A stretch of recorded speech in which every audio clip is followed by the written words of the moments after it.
I'm Leigh Metcalfe, and I am not a computer science teacher, but I am a robotics coach. And in the past, I've only been able to support my students in getting materials and getting started, but they had to teach themselves everything about coding. This summer, I'm using CodeSpace to learn how to program, starting with microbits.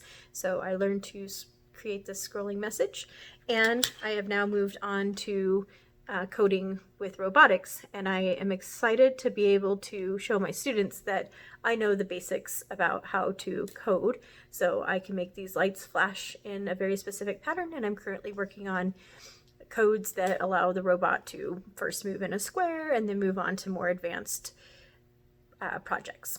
The CodeSpace platform allows you to learn at your own pace, and I think it's really great for anybody who has not had an opportunity to learn coding, but it builds on each of the different steps so that you can feel confident in learning the basics all the way up through advanced skills.